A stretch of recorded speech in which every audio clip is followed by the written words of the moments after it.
This podcast is for general informational educational purposes only and is not to be considered medical advice for any particular patient. Clinicians must rely on their own informed clinical judgments when making recommendations for their patients. Welcome, everybody, to another episode of PHM from Pittsburgh.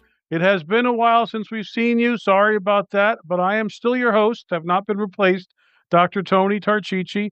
For those of you new, welcome. For those of you who are regulars, welcome back.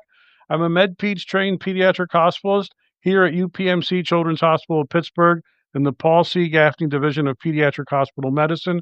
We have been coming to you since 2016, which is getting farther and farther away, and we're almost at our 10-year anniversary, which we'll do something for. But today is a special day. We have finished with our Journal Club series that is behind us, and this is our first episode post-Journal Club series. And we are here to talk about a fan favorite topic that's on everybody's mind.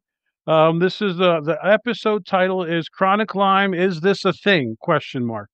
So I couldn't think of a better expert guest to help us answer this question than friend of the podcast, Dr. Andy Nowak. For those of you who haven't heard from him in a while, Dr. Andy Nowak is an associate professor of pediatrics and the clinical director and division of infectious disease here in the Department of Pediatrics at UPMC Children's Hospital of Pittsburgh and the University of Pittsburgh School of Medicine. He's a 1999 graduate of the MD PhD in the School of Medicine. They completed pediatric residency and infectious disease fellowship training at Children's Hospital of Pittsburgh before joining the faculty of the School of Medicine in 2005. He maintains clinical practice and an active research program in Lyme disease, hence we asked him on, and serves as co-program director of the Pediatric Residency Program. He has participated in data science research in diverse areas, including management and diagnosis of the febrile and hypothermic infant, which we had him on last time. So, Andy, thank you so much for joining us. Tony, thank you for the invitation, I think, because you picked a topic that is, I think, challenging for clinicians and challenging for patients. So I'm interested in unpacking it a bit today. Well, why don't we do our disclosures and dive right in? I will go first and kick it out to you. I have nothing to disclose. So I have nothing to disclose in terms of conflicts of interest related to the topic. I will disclose that I have previously received NIH funding for the study of Lyme disease, both in animal models and in clinical manifestations. And I have received some money from the Children's Hospital Foundation and the Research Advisory Committee for those same studies. But that is in the past. Well, thank you for disclosing. So this, as you were saying, this is a serious topic. You know, there's a lot of misinformation and bad information out there, and we do not want to contribute to that. And I'm going to remind our listeners, this has been an evidence-based podcast from the beginning. We go through literature, we kind of critically analyze it, and talk about what is most up-to-date clinical practice. And we will continue to do that irrespective of whatever else goes on. We will look at literature and look at topics in an evidence-based way, no matter what. So, Andy, do you want to start with talking about the incidence, or should we dive into definitions so everyone knows what we're going to talk about? I think it's useful to talk about incidence at the top, Tony. You're seeing a lot of lay press and social media focus on Lyme disease. And one of the things that people are saying a lot is Lyme disease is becoming a lot more common. And so let's just talk about evidence very briefly in that the CDC revised its case definition for Lyme disease in 2023. And so if you look at the CDC graphs for case numbers of Lyme disease, they jumped up dramatically in 2023 from around 30,000 cases a year to 60 to 80,000 cases a year. And so that's one of those dramatic jumps that the lay press will say Lyme disease is dramatically accelerating. And I just want to point out that that's a big jump based on a more lax case definition, as it should be. We think, based on CDC data, that Lyme disease is probably closer to 200,000 to 300,000 cases a year when you look at literature from insurance companies. But what do we know? We know that we are seeing more cases of all vector-borne diseases. Some of that's diagnosis, but a lot of that's real incidence. We also know that Lyme disease is definitely still a geographic disease. Geography is destiny for this bug. And so where do we see cases? We see cases in New England where it started, and now all down the Atlantic seaboard, across the Appalachian chain in Western New York, particularly Western Pennsylvania, West Virginia, and now we're seeing a lot more cases in Ohio. We also have an upper Midwestern focus around Minnesota, Wisconsin, and the like. And we have a handful of cases on the West Coast, although the ticks out there do not transmit it efficiently. And so if you are in New Mexico, you don't need to worry about this as much unless your patients are traveling to our area. And so it remains a geographic disease. We do think the case numbers are going up, although the CDC case numbers make it feel like there's been a sudden jump that is much more explained by a change in a case definition than it's explained by there are suddenly a lot of virulent ticks jumping on people at a higher rate. Well, that's helpful now. The definition changed, so then we got a higher the numbers went up. And it's interesting to know we're marching farther and farther west. The last time you and I did an episode like this, it wasn't that far west. And I want to say it was 2017 or 2018. So we are definitely moving more west. Yep. Indiana case counts are starting to go up now. There's going to be a convention as the upper Midwest ticks meet the eastern Midwest ticks somewhere in Chicago in a few years, evidently. Oh boy, okay. Well, now let's talk about definitions because we kind of gave a teaser in the title. Chronic Lyme, is this a thing? So I am happy to read what I have, Andy, and I want to hear from you if you agree and how you Sure. look at it. So for chronic Lyme disease, this is a colloquial term used to represent the condition where Lyme disease still has symptoms after full treatment course and required antibiotics for years, where the Borrelia burgdorferi spirochete people think is still alive and still causing infection, and we need years and years antibiotics to treat. Science, we do not feel this actually exists. Am I correct here? Yeah, Tony, I think you hit on it really an important point, which is the words are really vital here. We know that chronic infection with Lyme disease in the absence of antibiotics can exist for years. We know from Alan Steer's work in the 70s, and now many decades worth of really good work. We're almost at about 50 plus years of experience with this infection, that from the time of your tick bite to the onset of arthritis in some patients can not just be months, but be years.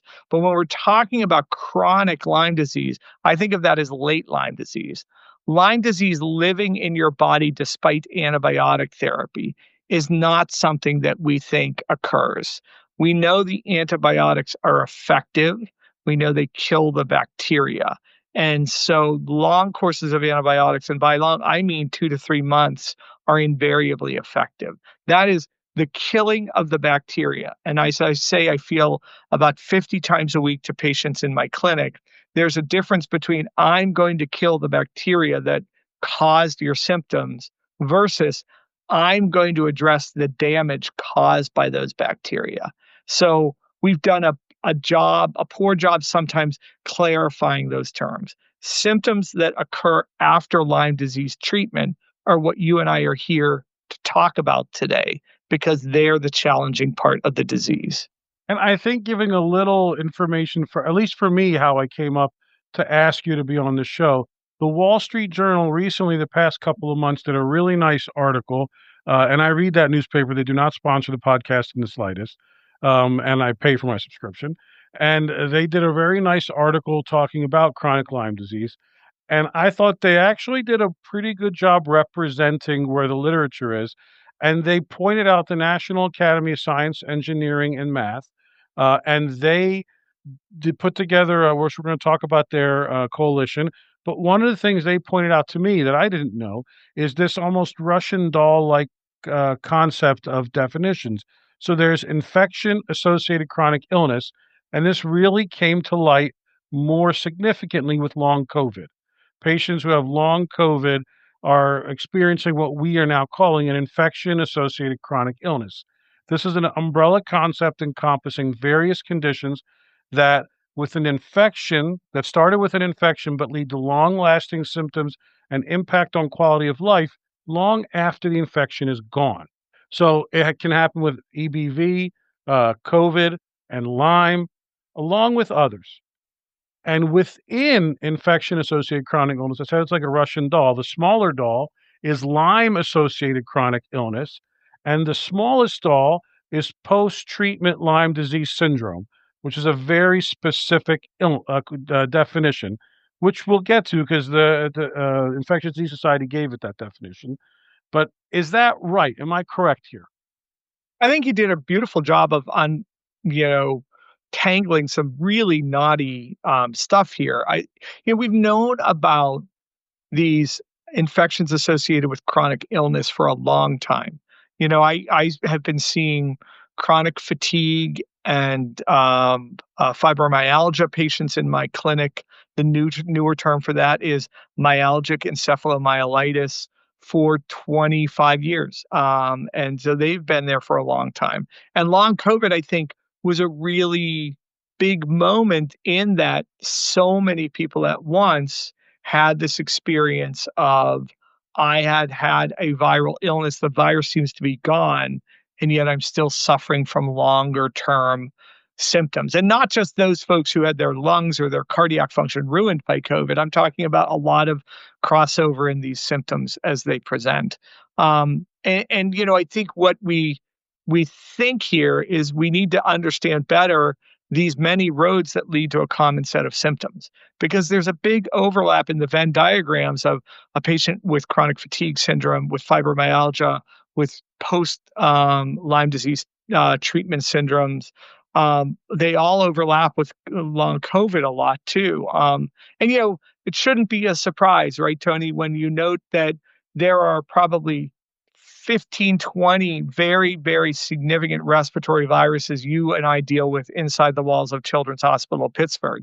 They all have different genomes. Some are RNA viruses, some are DNA. Some are enveloped, some are capsid. Some bind one receptor, some bind another receptor.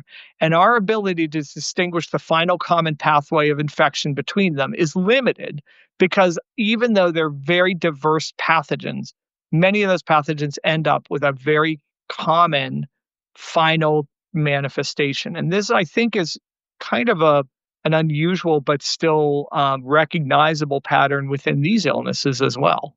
That's fantastic. Thank you, Andy. So, what we're going to do is kind of follow the Wall Street Journal's flow. And part of the reason for that is you're a physician, if you're listening to this, or a healthcare professional. People are going to ask you about these. And part of our job is to help you know more than what the average person knows about this. And so we're going to go in a bit more detail in some of the articles they brought up. And now the first article on this topic is by Fetter H.M. Jr., Johnson B.J., O'Connell S., Shapiro E.D., et al. This is an older one. It's called A Critical Appraisal of Chronic Lyme Disease, New England Journal of Medicine, October 4th, 2007, issue 357. And this one was a review article published in 2007. I read this in residency. It reviewed the fact that this article really answered the chronic Lyme question. And what it said was that chronic antibiotics don't work for post-Lyme syndrome based on all the data they had. Is that right, Andy?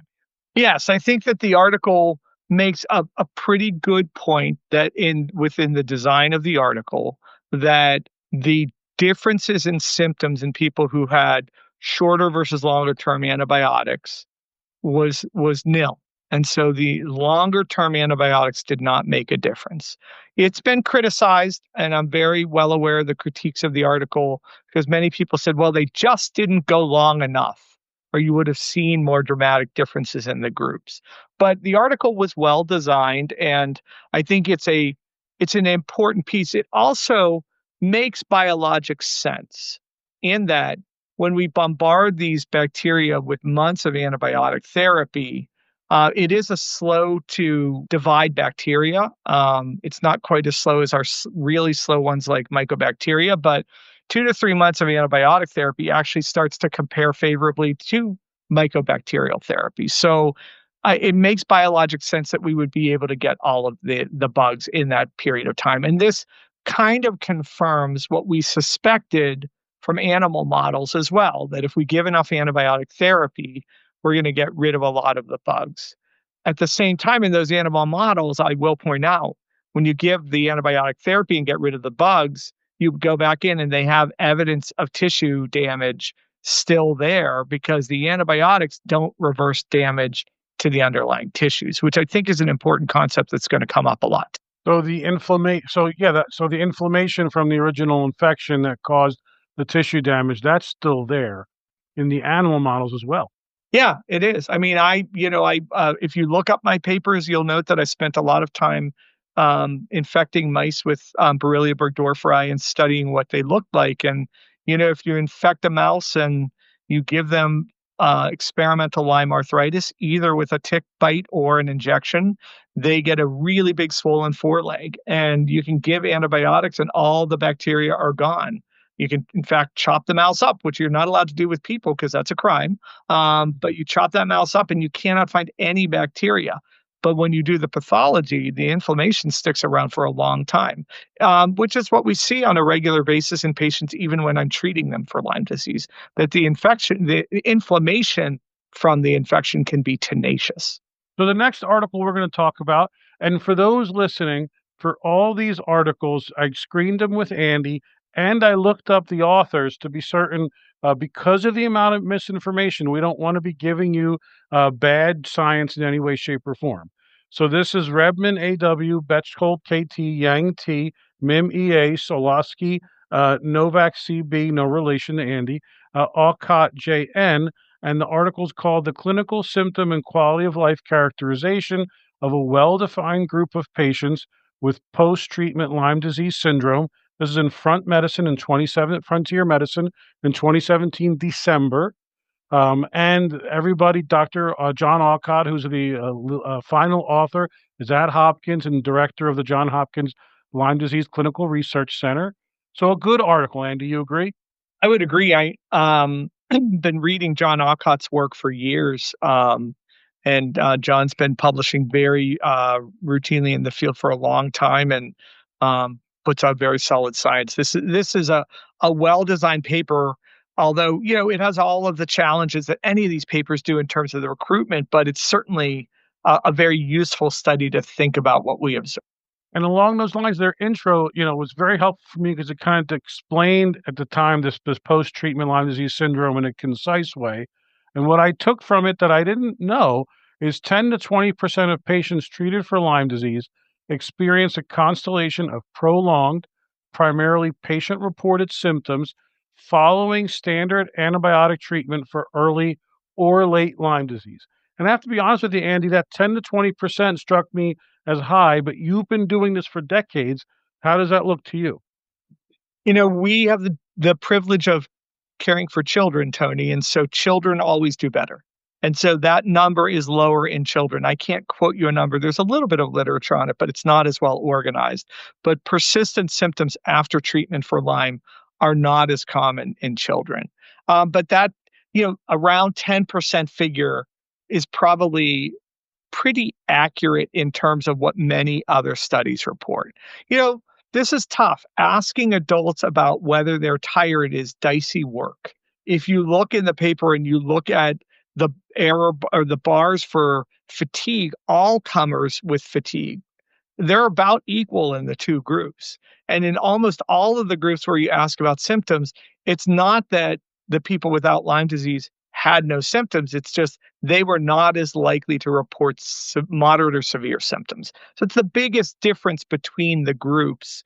But that 10% figure is about in the ballpark for adults. And remember, these are adults in this study. They were between 50 and 55 for the average age. So these are older folks. I happen to be in that age group now. And I can tell you the fatigue and joint pain complaints are real. So I get that. But I think it does identify, for me, my takeaway is this really, in a really well-designed manner, rigorously evaluates and finds that the more moderate to severe symptoms are more common in the patients who've been treated for Lyme disease, to sum that up in my head. Yeah. And so they also made it clear that this syndrome is distinct from the slowly self-resolving, self-limited symptoms sometimes seen after completion of antibiotic therapy. And we're going to give definition in a second, but I did want to point out they pointed this out, and it's still true all the way to the National Academy's paper we're going to look at the end, that the pathophysiology of this is really completely unknown, of this post-treatment Lyme disease syndrome. 100%. I mean, but you start to open this Pandora's box, and you get some things that are going to be uncomfortable for us as physicians to confront. And one of my favorite things I like to talk to our fellows about is, tell me how you measure fatigue. What is the normal fatiguicin level in a patient is my joke. And, I would love a fatiguicin level, I would love a biologic correlate or a biomarker which parallels fatigue symptoms in patients, because not only to measure it for baselines, but then in scientific ways to test interventions above it. But fatigue, as you and I know, is a subjective symptom that we have relatively poor biologic correlates of that we can assess and follow. So it's ultimately dependent on many of these. And so, I did write this down. It's dependent on measurement with the PLQS, the FSS, the SF-MPQ, the PSQI, and the BDI-2. And so we then have to use surrogate instruments, and that's harder work for you as a physician. I love anemia because I can look at the hemoglobin and say, that's anemia. You like, a CRP because it's got a normal range and an abnormal range. I think this can be hard as a clinician because you would love to be able to have a reliable biologic correlate of the symptom that you see in front of you, and we don't. And so that makes all of this work a little bit fraught. I couldn't have said it better. But now for the IDSA, people have been waiting for this.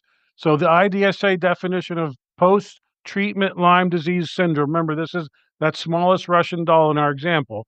According to the Infectious Disease Society of America, it's a condition in which patients experience persistent subjective symptoms of fatigue, widespread musculoskeletal pain, or cognitive impairment, must have at least one of these symptoms, after completing appropriate antibiotic treatment for Lyme disease, confirmed by clinical and/or lab evidence consistent with the CDC definition, for at least 6 months. After initial treatment, any objective signs of Lyme disease like rash or joint swelling should have resolved or stabilized, and these symptoms must also significantly impact a person's daily activities. That's the IDSA definition. I think that's amazing work done by the committee that's put together not just the most recent IDSA guideline, but the couple before that on grappling with what is a challenging condition. And I think it emphasizes a few things that are important. Number one, that there is biologic confirmation that there was Lyme disease. And that's either, very typical rashes, but for a lot of patients, because persistent symptoms tend to correlate with longer stages of disease, we have serology that does work. It's not the best, but it's not the worst. And so confirmation of disease and appropriate antibiotic treatment. And so it sits on those cornerstones and then acknowledges, which I will say the guidelines have done a better and better job as they come out in each iteration. It acknowledges that we have patients that we treat optimally and have suboptimal outcomes in terms of their symptoms. And the PTLDS definition is, I think, a very workable one. Good. So back to our friend John Alcott's paper. So they wanted to delineate post-treatment Lyme disease syndrome specific patterns in physical exam findings, lab findings, symptom reporting, and quality of life. So they enrolled 61 participants in an ongoing case series of well-documented post-treatment Lyme disease syndrome. And they compared this group to a sample of control participants screened for a history of prior Lyme that didn't have it. And so this was the study that was the first one to compare patients with rigorously defined post-treatment Lyme disease syndrome to non-Lyme infected controls on a range of these clinical, lab, symptom, and quality of life parameters. Now, it struck me because it's, this isn't a brand new condition for you, but we're kind of defining this now and trying to learn about this condition. So to do that, we need a definition, and then we need to have background data for what can we look for, right? It took some physician somewhere to say, if you have pneumonia, You're going to have crackles on your lung over and over again. And this is kind of where we are. Would you say that that's right? Yeah, I do. I think that their approach to this is a very solid one. And, they gather a lot of data.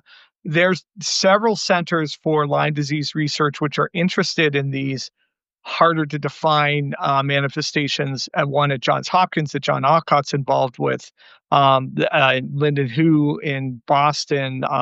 There's a group at Columbia as well. And there's some good science being done, which is really hard stuff to study. And I think the design of this is a really solid one. So, as you said, this took place at Hopkins Lyme Disease Research Center. All participants were over 18 years old, which limits what we can take away from it in peds, but we're going with it. And they were either self-referred or physician-referred. Table 1 in the study shows this eligibility criteria for study enrollment, and I thought it was relatively rigorous.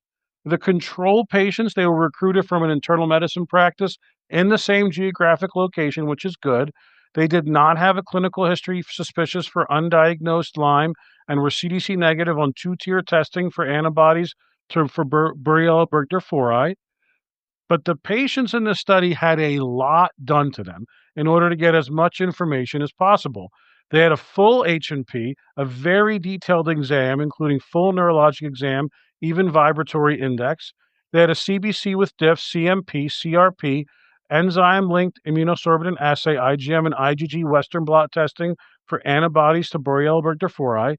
Their symptoms that were more subjective were measured by multiple standardized questionnaires, including the Fatigue Severity Scale, the Short Form McGill Pain Questionnaire, Pitt Sleep Quality Index, shout out to Pitt, Beck Depression Inventory 2, and a self-administered, a 36-symptom list developed on prior clinical research on patients with post-treatment Lyme disease syndrome. That is a lot of forms to fill out.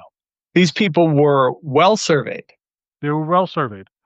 And the results there was differences. There were statistically, but I don't think clinically significant increase in respiratory rate for those with post-treatment Lyme disease syndrome. They had a respiratory rate of 16 versus 13 in the control group. So I didn't think that was clinically significant. There was a potential for an abnormal vibratory sensation, but not enough of that part of the exam was done on the control patients, but it did show 32.2% of the post-treatment Lyme disease syndrome group had an abnormal vibratory sensation, which they mention is well above what you would expect in a normal range. Is that something you've ever come across in your experience, Andy? It's not, but it's also very consistent. I wouldn't be surprised to have some folks who'd have longer term neurologic sequelae from Lyme, because we certainly know that involvement of the cranial nerves is very common in children. Radiculopathy and other peripheral nerve involvement is actually quite common in adults as well. So would not surprise me to see a little bit like that. Okay. And then no other physical exam or lab abnormalities were significant or different, besides the fact that the ones who had post-treatment Lyme disease syndrome had a higher likelihood of having tested positive for Lyme, which makes sense. But then the meat of this, on all the questionnaires, the post-treatment Lyme disease syndrome group reported significantly higher levels of fatigue, pain, poor sleep quality, and depression than controls. And these findings were consistent, regardless of whether the participants met criteria for initial Lyme disease probable or Lyme disease confirmed groups. And it was marked. Did you agree? Yeah, I would. I mean, Tony, though I always will go back to the demographics first, and I do want to highlight just a couple of things in the demographics that don't make this a bad study, but do make me a little bit concerned and make me look at the data and say I'd like to see more. I'd like to see further cohorts. And the biggest one for me is really the difference in heart disease and hypertension in the two cohorts. The percentage of people with heart disease and hypertension were 2.5 times higher in the participants with early Lyme disease group, which didn't get mentioned a lot in here. And even though it did not meet the concern level for the authors, it's just something to keep in mind. I do think that the way they evaluated them afterwards, though, was really solidly put together. And the definitions they put together about what constituted post-treatment Lyme disease, I think, was really nicely done as well. Yeah, I couldn't agree more. And to people listening, you may be saying, duh, I would expect that people with post-treatment Lyme disease to have more fatigue, pain, poor sleep, and depression because I've taken care of those patients. But you have to have these kind of studies that really lay this out in a scientific way that this is statistically correct, right? I mean, I think this is actually a rigorous scientific way of describing PTLDS that was not quite as well supported in the guideline, in the Lyme disease treatment guideline. This puts, I think, really good measurement tools to it to help clarify that along the way. And while I have minor complaints about one small thing here, one small thing there, I think this paper makes a really solid case that it does happen after Lyme disease. And it gives you a lot of correlates that you can look at and as a physician say, these are the things I'm going to go back and ask my patient about. I always find a paper like that useful. Yeah. Now, the next one we're going to talk about, Alcott is the first author, then Yang T, Yoon I, Powell D, Geller S.A., Redman A.W. And this is risk of post-treatment Lyme disease in patients with ideally treated early Lyme disease, a prospective cohort study, Journal Infectious Disease, March, I don't have the March 2022, pardon me, issue 116. So what I will say is we're going to kind of breeze through this one because I really want to get to the last one. And time is always something I don't have enough of. And Tony, So I jumped ahead. I was mentioning some of the demographics from this paper in the last comment I had. I'm just too eager to talk about. good. Well, thank you for clarifying that for our listeners. So in this study, it's some of the same players, like we said. The primary aim was to assess whether those with a history of Lyme would be more likely to meet criteria than those without a history of Lyme disease. And they applied the post-treatment Lyme disease defined symptoms and functional impact criteria to two cohorts of participants followed prospectively, those exposed and those unexposed with early Lyme disease. And participants ideally diagnosed and treated for prior Lyme disease report the results. Sorry, the results are the participants who were ideally diagnosed and treated for prior Lyme disease reported more symptoms on standardized surveys than those that were more likely to meet criteria for post-treatment Lyme disease syndrome than those without prior Lyme disease. So if they had prior Lyme, they were more likely to meet post-treatment Lyme disease syndrome than if they did not have a history of Lyme disease, which same as the last one for me. You may listen to that and say, well, duh. But again, I like the fact that they went through the effort of really laying this out for us to have. Andy, you're muted. Thought I had unmuted. Sorry, Tony. I think it's a solid paper and it extends and I think deepens some of what we had just talked about in the previous paper. There's always a couple of caveats in terms of the demographics of the two, but this is a pretty rigorous scientific look at a very, very challenging topic. So Now, the one I want to get to is the one I find the most impressive, and by the way, the longest, is the National Academies of Sciences, Engineering, and Medicine. This was in 2025. This is charting a path towards new treatment for Lyme infection associated chronic illness out of Washington, D.C. in the National Academies Press. And this one's a doozy for me. It came from the National Academy of Science, Engineering, and Medicine. They got together. This is a reputable organization. They created the Committee on the Evidence Base for Lyme Infection Associated Chronic Illness Treatment. Then they released this consensus report in 2025. This report is 253 pages long. It is extremely long. The Wall Street Journal article, again, referenced the report and talked about it. And after reading, I'd say I read about half this report. Now, half of the report is a lot of papers with who's on it, the references. So some of it's a little bit I didn't spend much time on.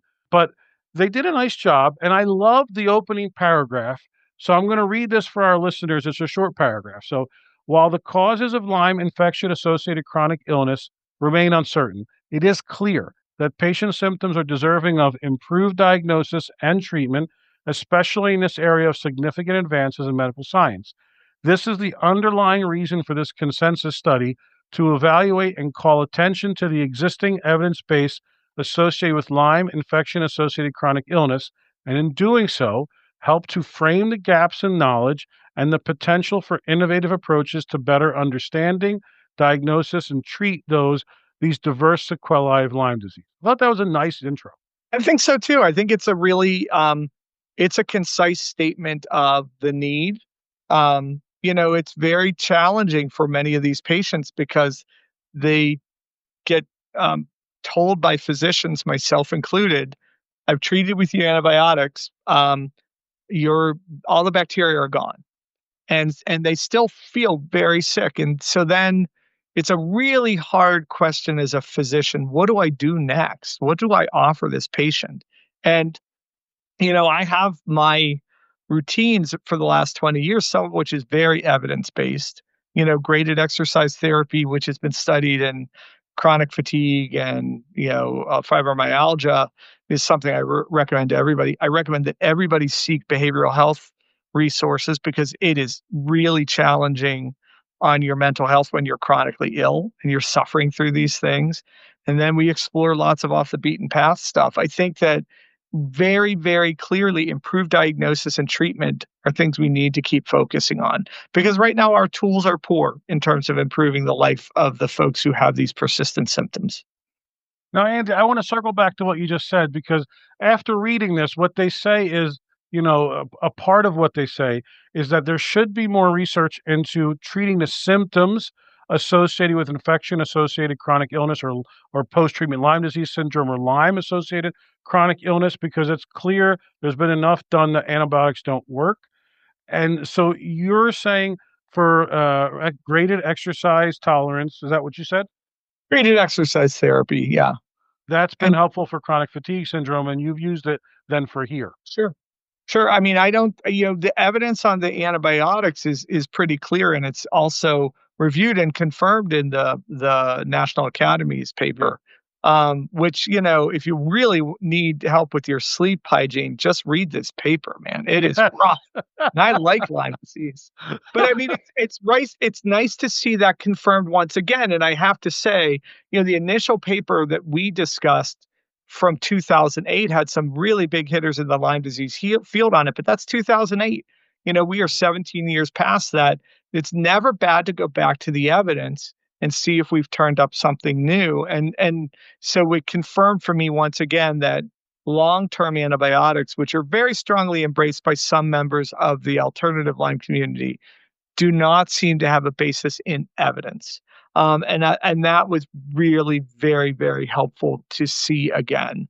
And I like the call of, identifying gaps in knowledge and talking about innovative approaches. I mean, I think as long as we talk about the gaps in knowledge and innovative approaches to them and address them in a scientific way without a predetermined agenda about the study from the beginning, I think then we have the potential to continue to move the field forward.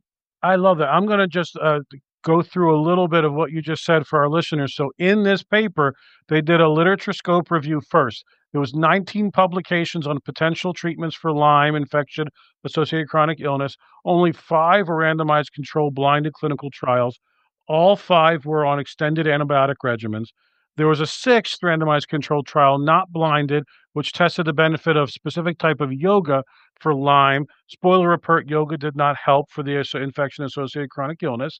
But all 6 trials failed to show a consistent benefit. And there have been none of them were in pediatrics, but 4 of the randomized control trials did report safety monitoring. The 5th did not have safety monitoring. And all 4 that did reported adverse effects associated with the long-term antibiotic treatment, which drives home the point that these antibiotics aren't water. They can cause harm if you're giving it unnecessarily. So the bottom line for them for the lit review was prolonged antibiotics of 28 or 60 days did not improve Lyme infection-associated chronic illness. Is that a fair summary of that? It sure is. I mean, and we've seen CDC, MMWR reports about, particularly there's a lot of focus on intravenous antibiotics in some parts of the community. And, antibiotics themselves have their own negative side effects.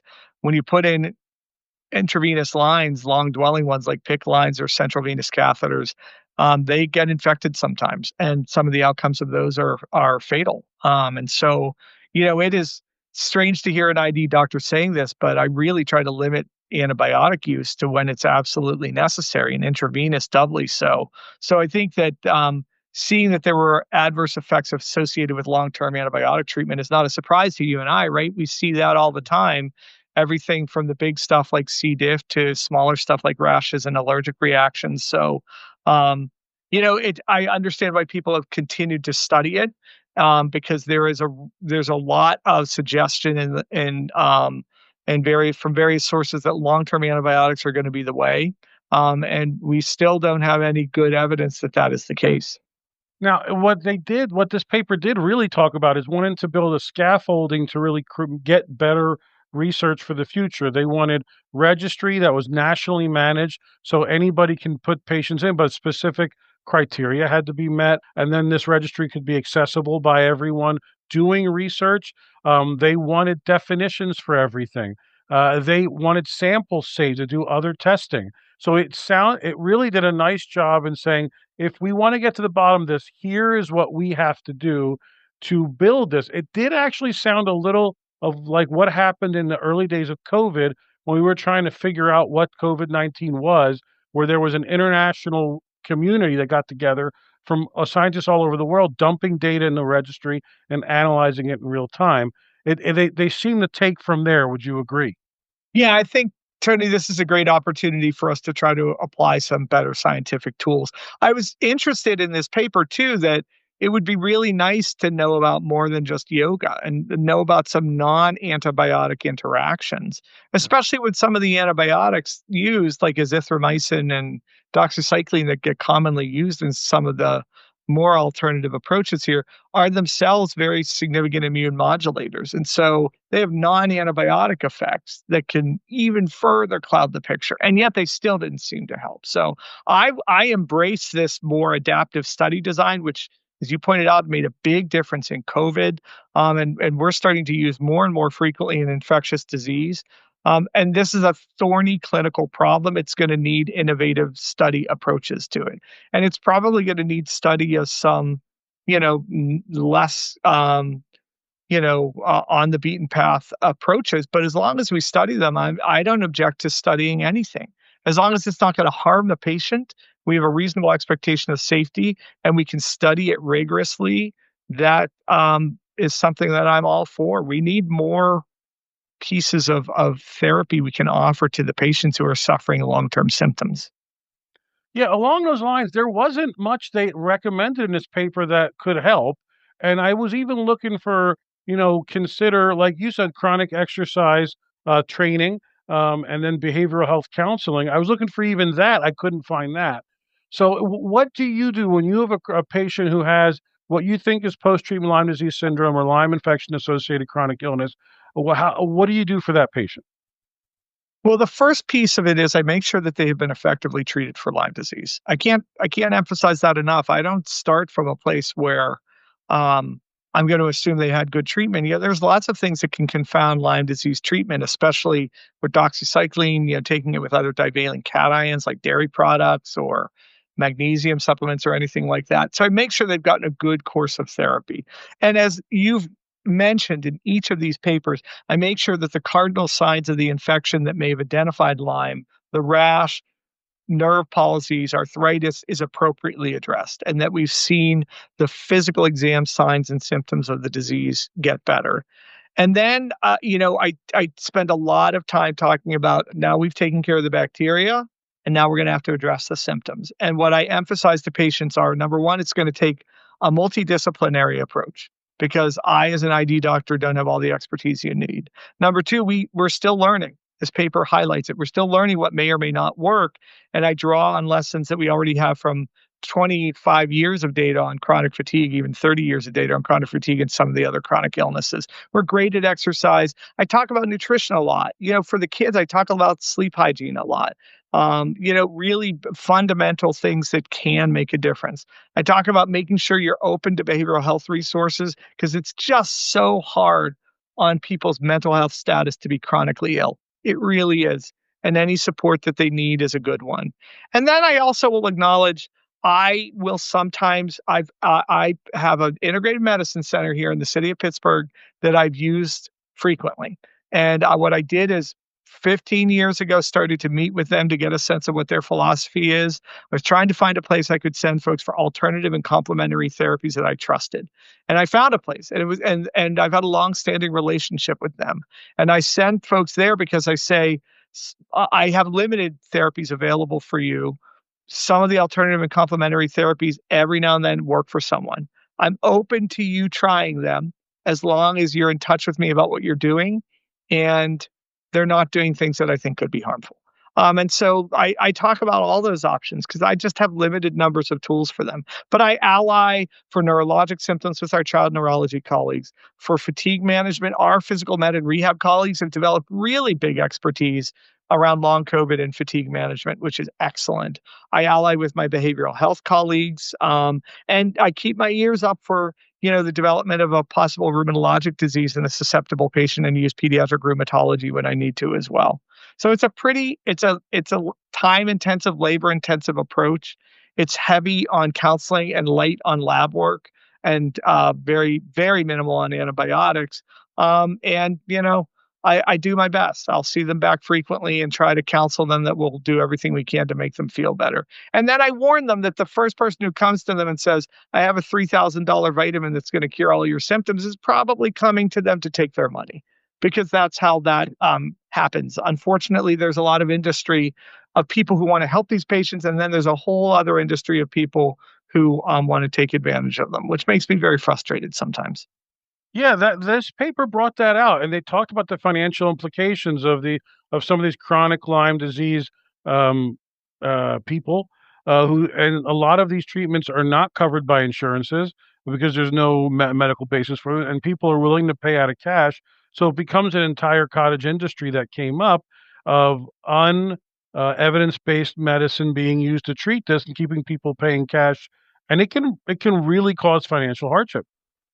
It can be challenging, and you can imagine if you were an adult and you were almost disabled by your symptoms, and you come to a physician like me, and I'm not making you better with the interventions I just discussed, and someone comes to you in your community and says, I tried intravenous ozone therapy with this guy down the street. You should try it. It's a lot of money, but it cured my cousin of his Lyme disease. You're probably going to consider that. And that doesn't make you a bad person. That makes you a human being who wants to feel better. And I feel deeply for those patients when they feel caught between, they're in a tough position. That's why I counsel them specifically in the way that I do, just to try to give them realistic expectations and also the fact that I'm listening. I'm there to listen and try to help as much as I can. Well, Andy, this was I think that was great. I really enjoyed this. Is there anything we didn't talk about? This is everything I had. Is there anything we didn't talk about that you think we should have? I think buried in that National Academy study is something you highlighted to me, which is the little piece about the I'm trying to remember the name of My it. Lyme Data Patient Registry. My Lyme Data Patient Registry. And so there's, it's brought up that by some, the My Lyme Data Patient Registry really has strong results for people who self-administer antibiotics. And they find a really, really big effect on that. So we just talked about an adaptive trial design from COVID that we think could help us with Lyme. The My Lyme Data Registry is really pure self-reporting of patient data and interventions. And this is on vogue lately when people come to me with these self-reported studies. And I just try to emphasize to people that is as accurate as Jimmy Kimmel picking out people on the street to ask them questions from high school math. Jimmy Kimmel somehow always finds the dumbest people in America to make fun of when he's walking around the streets of Los Angeles for a show. And that's because, that level of science is not helpful. And a patient-reported symptom registry has very limited value because of bias. It's useful to observe some things from, but you got to be really wary about taking that as evidence. Those patients talked a lot about long-term antibiotics, and then appropriately, National Academy talked about 5 randomized controlled trials that looked at that topic and did not find a benefit. So when we hear about those reported registries, they are useful for hypothesis generation, they are not themselves evidence. And I hear about that database a lot and about other self-reported databases. And I'm wary of that. I think that patient registry data, when it's all self-reported results, is useful for coming up with an idea, but it's not proof or evidence in any way, shape, or form.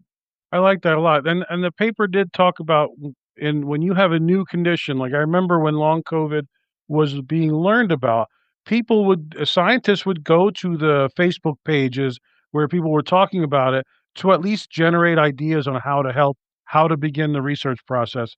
But you wouldn't take those Facebook group chats and in any way publish them as scientific data.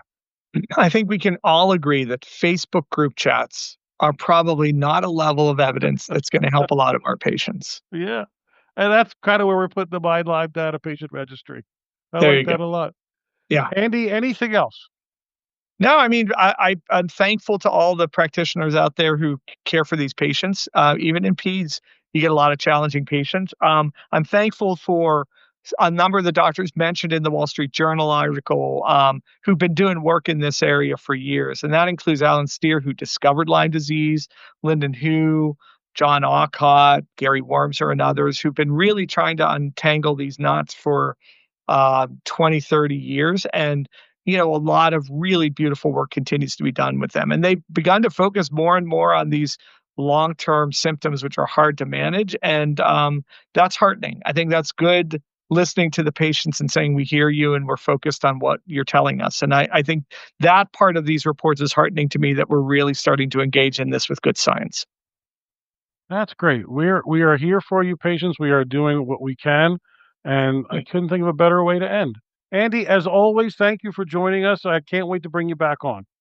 Anytime, Tony. Thanks for bringing me on for this topic. As a reminder, free CME is available, and it's courtesy of the University of Pittsburgh. Just click on the link under the podcast description and follow the instructions. Thank you to the UPMC Children's Hospital of Pittsburgh, and especially the Paul C. Gaffney Division of Pediatric Hospital Medicine. Thank you again to our expert guests, and special thanks to all of you who take the time to join us. We know that your time is valuable, and we appreciate you sharing it with us. Please feel free to email my dad at tony.tarchichi@chp.edu for any questions, comments, or podcast ideas. As always, thank you for listening.